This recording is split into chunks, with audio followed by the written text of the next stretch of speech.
Nicolas Sarkozy est venu faire un aveu pendant ce discours-là. Il a dit, nous, les Européens, nous sommes venus vous tuer. On a détruit vos villages. On a violé. On vous a dit quoi faire. On a dit à vos parents quoi faire. On vous a soumis.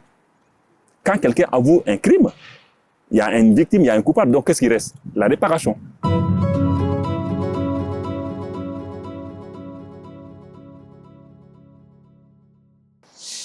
Toto Diarra, on va parler du wokisme. Quelles sont les origines et comment on pourrait définir le wokisme? Alors, d'abord, comment on peut définir le wokisme? On va commencer par là d'abord, ensuite les origines. Le wokisme, donc, ça vient du mot anglais, to wake. Alors, c'est réveiller. Alors, au participe passé, ça donne s'éveiller, quoi. Hein? Alors, s'éveiller contre quoi? S'éveiller contre tout ce qui est inégalité. Donc, inégalité sociale, de tout ce qui est inégalité systémique.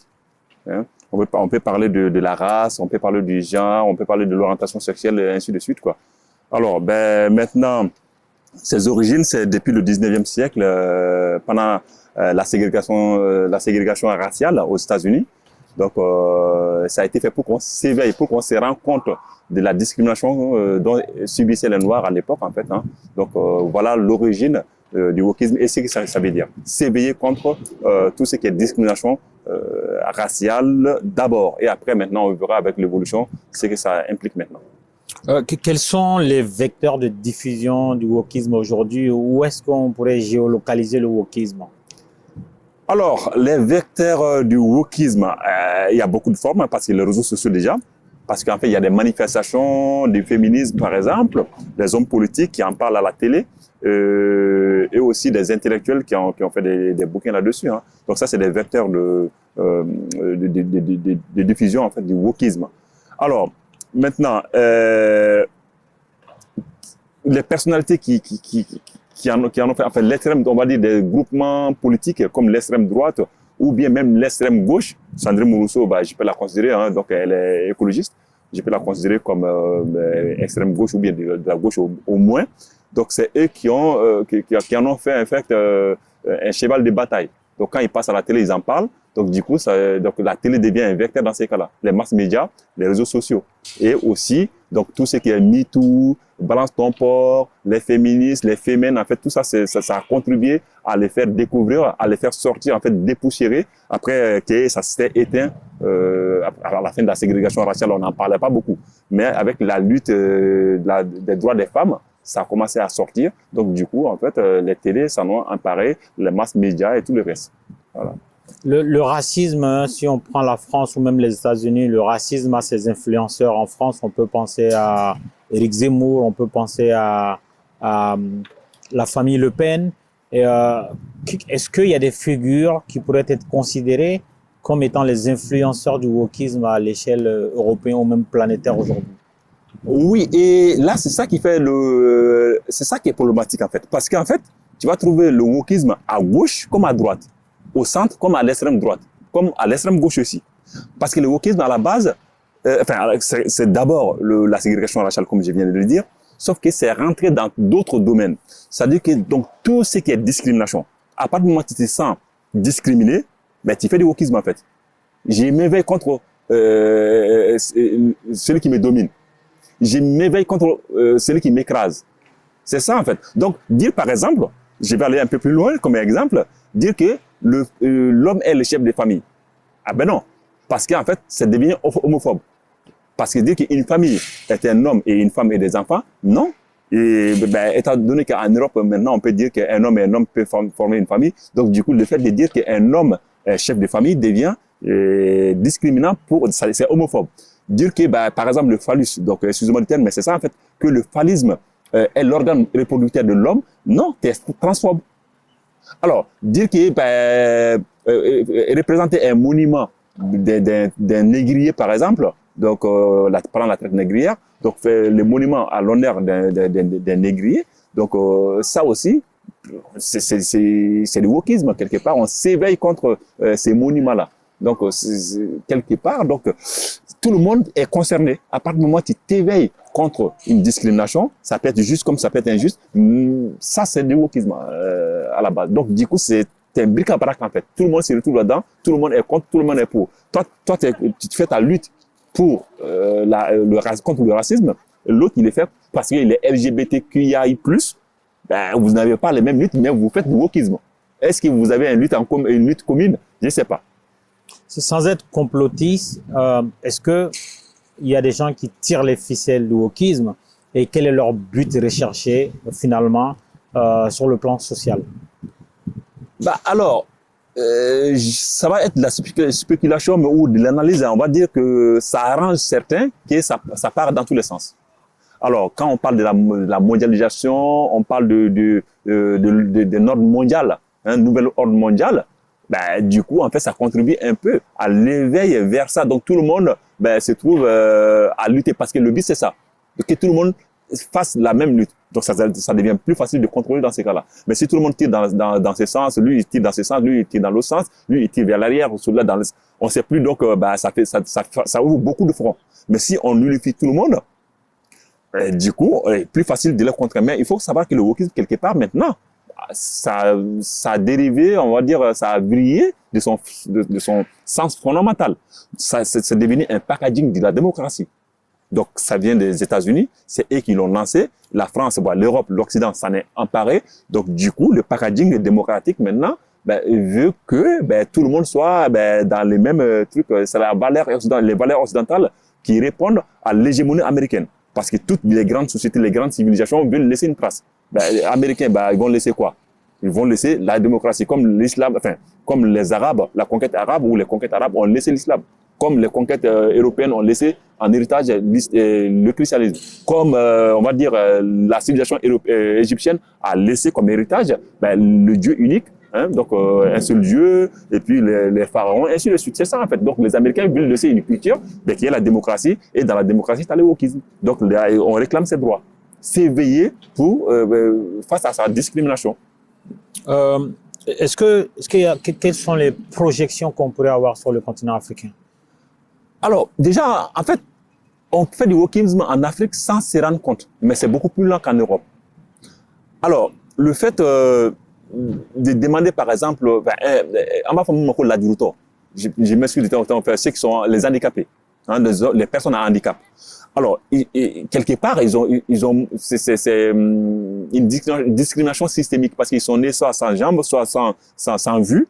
Donc, on peut pas avoir les mêmes trucs en Afrique. Donc, du coup, ils sont assis devant les mosquées, devant un truc à quémander.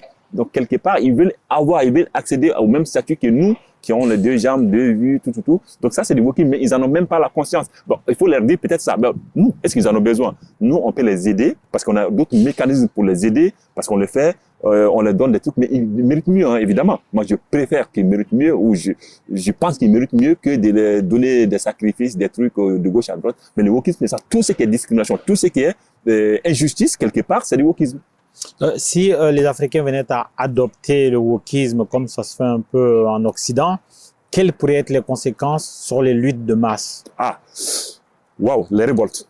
Donc, on va se révolter contre tout ce qui est symbole de la colonisation déjà, ou des colonisations, ou de la traite négrière. Par exemple, tu vas à Grand Bassam, en Côte d'Ivoire, ou tu vas à Gold Coast, c'est-à-dire au Ghana. Donc, tout ce qui est comptoir de la traite négrière, on doit le démolir. En fait, la suite, c'est le cancel culture. On annule, on boycotte. Donc, tout ce qui nous a discriminés, maintenant, comme on n'a pas les moyens de les éteindre, on les boycotte.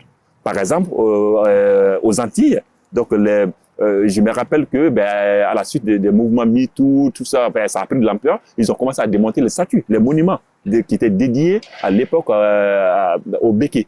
Enfin, ceux qui ont fait la traite négrière, qui sont enrichis dans la traite négrière. Donc, du coup, en fait, la suite en Afrique, ça va être de démonter tout ce qui fait allusion à ce qui nous a dominés.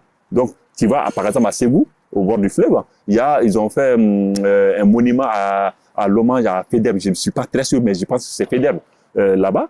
Du coup, on va démonter ce monument-là, ça devient de la cancel culture.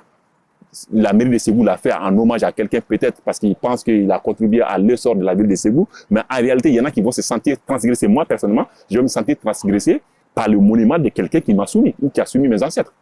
Donc, le fait de démonter, ça devient de la cancel culture. Et la cancel culture, c'est la suite du wokisme en Afrique. Est-ce que c'est bien, c'est mauvais? Est-ce que c'est pas le chaos aussi, la cancel culture? C'est-à-dire que anéantir toutes les cultures pour n'avoir qu'une universelle, est-ce que c'est positif ou est-ce que c'est négatif? Pour un Africain qui démonte ou bien qui se révolte ou qui s'affirme face à celui qui l'a oppressé, celui qui l'a écrasé. En fait, c'est la lutte de l'écraser, celui qui refuse d'être écrasé face à l'écraseur. C'est la lutte de celui qui refuse l'oppression face à son oppresseur. Alors, dire qu'on n'a pas les mêmes luttes, parce que ce qui nous importe, nous, n'importe pas forcément aux Européens, parce qu'ils n'ont pas été colonisés par nous. Donc nous, on démontre les trucs, forcément, ça ne va pas les plaire. C'est l'exemple, par exemple, du mâle européen, de l'homme européen. L'homme blanc hétérosexuel, c'est limite, je ne vois pas quelle discrimination il pourrait être victime. Il ne peut pas être victime d'homophobie parce qu'il est hétéro, il ne peut pas être victime de racisme parce qu'il est blanc, c'est le dominant, il ne peut pas être victime de transphobie parce qu'il n'est pas transgenre. Donc, du coup, en fait, lui, il se sent encore transgressé parce qu'il s'est dit, moi, mes arrière-grands-pères sont allés faire des conquêtes, moi, je suis dans cette condition de vie là aujourd'hui grâce à eux. Ceux qui ont subi, parce qu'il sait très bien, il en est conscient, que c'est grâce à l'effort ou bien à cause de l'effort de certaines personnes ailleurs, sur d'autres continents, que on a des rues, des trucs, tout ce luxe-là, ou bien ces conditions de vie, on va dire. Pas de luxe, mais cette condition de vie-là, lui, il s'est plaint là-dedans, mais nous, on ne peut pas se plaindre là-dedans parce qu'on a été exploité. Donc, on n'a pas les mêmes luttes, donc ça ne peut pas être un chaos, quoi, quelque part. Si chacun s'occupait de sécurité, peut-être que ça peut être question à gommer les injustices, mais est-ce qu'en gommant toutes les injustices, on ne va pas rentrer dans les 18 mètres de quelqu'un d'autre? C'est ça. Alors, ça sera la loi des plus forts dans ces cas-là. Est-ce qu'on va convenir une réparation qui va permettre de dire, OK, on vous a réparé, vous laissez nos monuments. Est-ce qu'on va accepter? Ça sera maintenant aux uns aux autres d'accepter ou pas, quoi. C'est ça. Dernière question. Est-ce qu'on pourrait dire que le wokisme est le chaînon manquant des luttes pour réparer tout ce qui a été fait au continent africain, à savoir l'esclavage, la colonisation et même la post-colonisation? Est-ce que le wokisme est le chaînon manquant dans les luttes des Africains pour se faire réparer de tout ça? À la base, c'était pour l'homme noir. La discrimination contre l'homme noir. Mais ça a été perverti. Enfin, excusez-moi les mots, pas perverti. Si on veut du politiquement correct. Alors, parce que tout ce qui est transgenre, tout ce qui est homophobe, homosexualité, tout ce qui est autre lutte, tout ce qui est féminisme, tout ce qui est MeToo, en fait, balance ton port, tout est rentré là-dedans, en fait. Du coup, on sait plus, c'est un bric-à-brac, personne ne s'y retrouve, en fait. C'est ça, les grands soucis. Alors, grand souci pour moi, mais pour ceux qui l'ont initié, ou ceux qui veulent que ça soit ainsi, peut-être que ça les profite. Je ne sais pas pour quel but exactement, je ne pourrais pas m'avancer là-dessus, mais je sais quelque part quand même que l'Africain ou l'Afrique peut se retrouver là-dedans. À partir du moment où nous, on s'occupe que de notre injustice pour se faire réparer, c'est quelque part, on s'est guéri de quelque chose. Voilà. Donc, quand on reconnaît que Faidherbe a fait ça, parce qu'on connaît l'histoire, ou si on nous racontait réellement l'histoire, oui, ça sera ça. Mais on a été lobotomisé à un point, est-ce qu'on est capable de se guérir? J'en prends pour exemple les discours de Nicolas Sarkozy à Dakar. Nos intellectuels, je ne parle même pas de nos hommes politiques, je parle de nos intellectuels. Eux, ils sont partis sur un fait que les Européens ou les médias européens les ont communiqués. Oui, l'homme noir n'est pas rentré dans l'histoire. Ce n'est pas la partie la plus difficile, la plus ignoble de ce discours-là. Nicolas Sarkozy est venu faire un aveu pendant ce discours-là. Il a dit, nous, les Européens, nous sommes venus vous tuer. On a détruit vos villages. On a violé. On vous a dit quoi faire. On a dit à vos parents quoi faire. On vous a soumis. Quand quelqu'un avoue un crime, il y a une victime, il y a un coupable. Donc, qu'est-ce qui reste? La réparation. Donc, les Européens ne veulent pas réparer la colonisation, ils ne veulent pas réparer l'esclavage. Donc, du coup, ils ont cette partie-là et ils ont mis en avant l'homme noir n'est pas rentré dans l'histoire. Pourtant, quand tu prends les trucs, Sarkozy, ce qu'il a dit, c'est que moi, je me retrouve là-dedans quelque part. Mon père travaillait du matin au soir, la même chose, pendant 32 ans. Il partait en Côte d'Ivoire et revenait. Il partait en Côte d'Ivoire et revenait. Il n'a pas essayé de s'améliorer, mais ça le suffisait largement. Parce que lui n'est pas dans la surproduction. Ce que Nicolas Sarkozy voit comme retard, nous, on le voit comme la vie normale. On n'atteint pas, on ne détruit pas la nature, on ne détruit pas l'environnement. On cultive avec nos houes, on mange le strict nécessaire. On ne se projette pas sur 2 ans, 10 ans, 20 ans pour faire la surproduction et ne pas savoir quoi en faire après. Ou le revendre à quelqu'un à des villes ou bien faire de la spéculation avec. L'Africain n'est pas dans cette optique-là. Chacun a sa façon de voir les choses. Nous, ça nous convient parfaitement. Mais pour un Européen, non. Il faut voir sur le long terme, il faut faire de la surproduction. Et pour finir, deuxième exemple, tu as Martin Luther King, I have a dream. Les gens on a retenu qui est ça. Parce qu'on a voulu nous faire miroiter là-dessus. Et là où ça tue même des discours de Martin Luther King, c'était la réparation de l'esclavage et aussi la ségrégation raciale. Dans ce discours-là, ceux qui ont le truc peuvent aller le lire. Il dit que la banque de l'injustice n'est pas fermée. Ils sont venus pour encaisser le chèque. C'est ça. Et les Européens, vu qu'ils ne veulent pas réparer les Noirs, parce qu'ils réparent encore, même aujourd'hui, l'Allemagne donne des milliards aux Juifs. Pour les 6 millions, nous, on parle de 50 millions de Noirs. Donc, quelque part, vous voyez un peu, donc si on s'occupait de réparer, de se faire réparer, de s'éveiller contre tout ce qui est discrimination, injustice qu'on a subi, ben, tant mieux. On ne peut dire que tant mieux. Ben, pour moi, oui, l'Africain peut se réparer et l'Africain peut réclamer et aller de l'avant grâce au wokisme. Oui. Très bien. Merci, Toto Diarra. Je vous en prie. Merci.